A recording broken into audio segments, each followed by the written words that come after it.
গীতসংহিতা ৯০। হে প্রভু, তুমি আমাদের বাসস্থান হইয়া আসিতেছ, পুরুষে পুরুষে হইয়া আসিতেছ।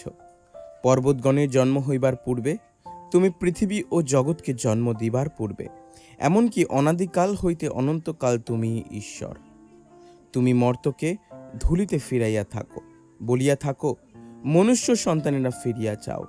কেননা সহস্র বৎসর তোমার দৃষ্টিতে যেন গত করল, তাহা তো চলিয়া গিয়াছে, আর যেন রাত্রির এক প্রহর মাত্র।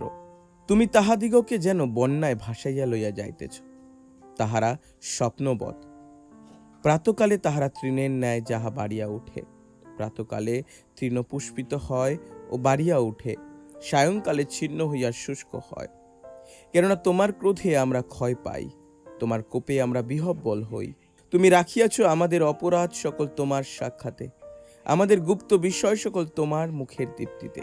কেননা তোমার ক্রোধে আমাদের সকল দিন বহিয়া যায়, আমরা আপন আপন বৎসর শেষ করি।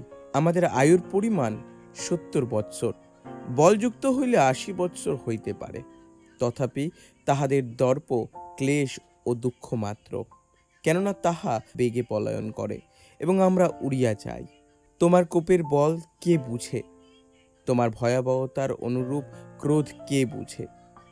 এইরূপে আমাদের দিন গণনা করিতে শিক্ষা দাও, যেন আমরা প্রজ্ঞার চিত্ত লাভ করি। হে সদাপ্রভু, ফিরো। কতকাল? তোমার দাসগণের প্রতি সদয় হও, প্রত্যুষে আমাদিগকে তোমার দয়াতে তৃপ্ত করো, যেন আমরা যাবজ্জীবন আনন্দ ও আহ্লাদ করি। যতদিন তুমি আমাদিগকে দুঃখ দিয়াছ, যত বৎসর আমরা বিপদ দেখিয়াছি, তদ অনুসারে আমাদিগকে আনন্দিত করো।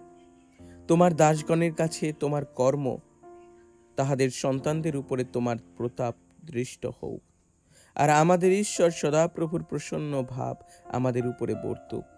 আর তুমি আমাদের পক্ষে আমাদের হস্তের কর্ম স্থায়ী করো, আমাদের হস্তের কর্ম তুমি স্থায়ী করো।